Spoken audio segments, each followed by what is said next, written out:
Hello, hello, hello, friends. Jenn here, coach to sensitive souls who struggle with the overwhelm and emotional fatigue that can come with being highly sensitive.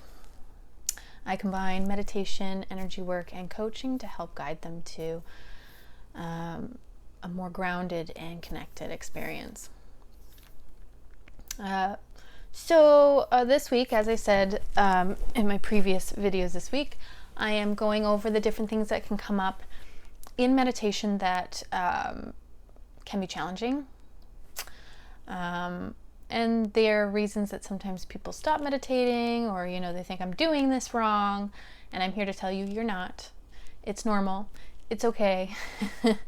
It's part of the process. It's kind of like, when you start a new workout program and you get achy, you get sore, you know that it's coming and it's part of it. You know that there's a learning curve. You know that you have to build up strength. It's the same with meditation. It takes practice. It takes a regular practice to build up self-awareness and to build up the focus that that people are wanting, right? People want to be able to just zone out and not think of anything. That often takes a little bit of practice because our mind is not used to not having our attention, right? We're so in our minds all the time that when we go to sit in meditation and try to let go of that, the mind's like, I'm used to the attention. Pay attention to me. Okay, so today we will be talking about let's see, what's a good one to talk about? What feels good? Well, since I mentioned it, let's talk about the distracted mind. Okay, so this is a very common question or concern. When I talk to people and people are like, what do you do, blah, blah, or what are your other interests? And I say that I love, I'm really into meditation and building up, the self-awareness around meditation and teaching meditation, right? People are like, oh, I really want to get into meditation, but I can't because I can't sit still and my mind's so distracted. Or whenever I sit down, I can't clear my thoughts, so I'm not good at meditation. Very, very common. A lot of that just has to do with, I think, how meditation is marketed. So it's very much marketed as like, and not to say that, when I'm meditating, that's kind of, I guess, how I look. But it's not like you do that om and your mind just is gone, right? We have a lot of conditioning, and it's like a lot of patterning in how we react and we live our lives, right? And we are very used to being in our brains. Not so much being in our body, not as much being in the present moment, and not as much as just noticing what's going on. We're very used to looking at the future or the past. Very, very much so. So the distracted mind, very common. Even I've been meditating for 3 years and there's still times where I get distracted. And I know my teacher, my mentor, she said she's been meditating for like decades and she still has times where she's more distracted in her meditation. So just know that it is normal. It is not uncommon. And typically, the more that we dive into a regular practice, even if it's a little bit every day, the less that it happens. It still happens, but it happens a little bit less. The way that it's been described to be by my mentor is it's like we're growing roots, right? It's like if you tried to plant a tree and imagine the roots being our practice in growing into the ground.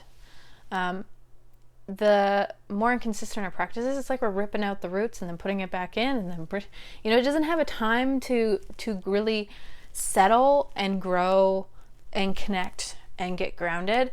And so when we do that in out, it's a lot harder for us to find that groundedness and get into our body easier because we're so used to being in our head and we haven't built that consistent practice. So you may notice that your brain distracts you with stories, and stories mean like, okay, this is a, fictional example. oh, my boyfriend said this. Oh, it must mean that he's angry with me, or maybe he doesn't, he's frustrated with me, or maybe he's having a bad day, or blah blah blah. The stories are the things that we really don't know and our mind creates around the situation, right? We'll often create stories around situations because it's more comfortable for us to do that. And we're just used to doing it. So, you may notice stories come up about situations. You may even just notice the mind gets distracted with random things. So, what am I going to eat for lunch? This is my to-do list. This is what I got to do later. Oh, I saw so-and-so. And so a lot of people think that when they dive into meditation that they've got to have this like empty, clean slate. And a lot of the initial reaction to that when we're developing a meditation practice is to resist the thoughts, the stories, and the distracted mind.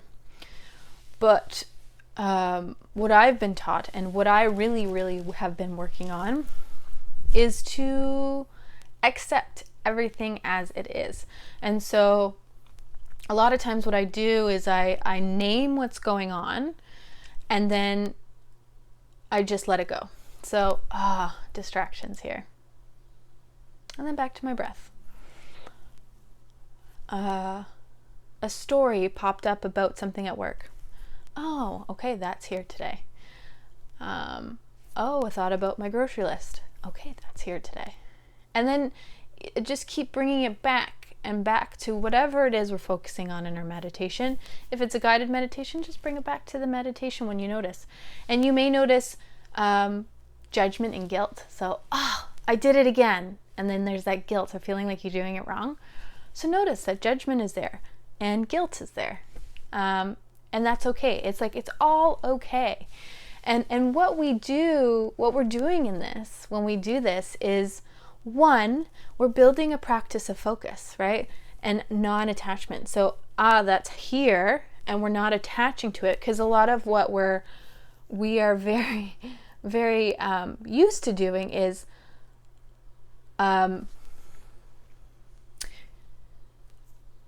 so there's the judgment and the guilt, right? Oh no, I'm doing it wrong. So then you got the judgment, then you're doing it wrong, which is creating a story, and then, or a false belief even, that you're doing it wrong. And then a story about that, like, oh, I can't do this, I can never do it right, oh, I'm horrible at this. So then you're creating all these stories about it. And then the guilt, right? And so we're really hooking in to just that one thought.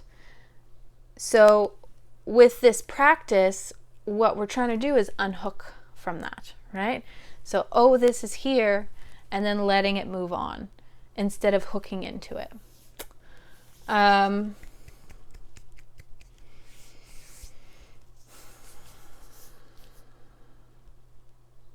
So yeah, that's just the practice. It's noticing and almost like with a curiosity, like, oh, that's here, oh, curious, and accepting it in the space. Like, okay, this is a safe space for whatever is showing up for me today. Oh, I'm distracted, okay. Oh, I noticed judgment and guilt or shame that came up around the fact that I'm distracted. Okay, that's here today. Oh, I'm thinking about my to-do list. Okay, that's here today.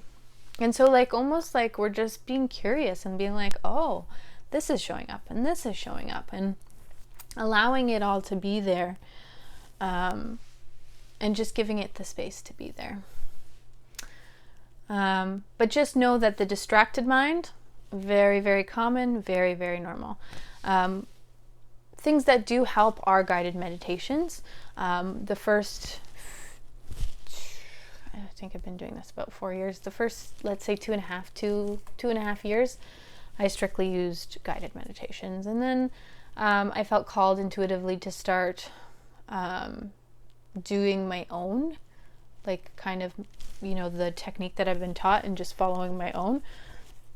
And that's what I mainly do now. But there's nothing wrong with doing guided meditations. In fact, there are amazing, guided meditations out there. Excuse me. So And that's a good way to do it, I think. But you just find what works for you. But anyways, yeah, distracted mind. See, I'm a bit distracted today. I'm a bit tired. When I get tired, I get distracted. And that's okay. We're allowing that in the space. So anyways, yes, that is what I wanted to talk about today. And we'll talk about another one tomorrow. Yeah. So if you have any questions, comments around any of that, feel free to share. I'd love to hear it. If you think anyone would benefit of this, please share it with somebody. And as always, if you're looking for help in starting a meditation practice or diving deeper into your practice, message me and we can talk about that. Anyways, I hope you all have a wonderful, wonderful evening, and I'll be back tomorrow.